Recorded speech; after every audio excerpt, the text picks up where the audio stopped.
Our time is limited. In addition to the classes, we also visited some famous places in Halifax.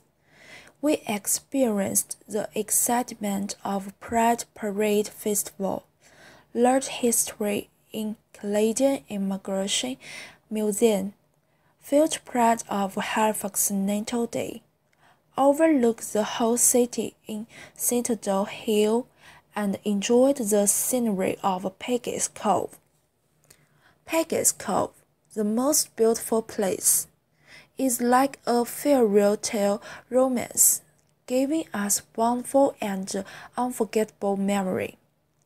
Clean sky, blue sea, white clouds, lovely birds, golden sunshine, light lighthouse, all are perfect. Lying on the rocks, we heard the sound of ocean wave, felt the gentle sea wind. The world around us become quiet and peaceful. It is so great for us. The memory of Halifax in July and August is worth remembering forever. Of course, we'll keep it in mind forever. Created using Powtoon.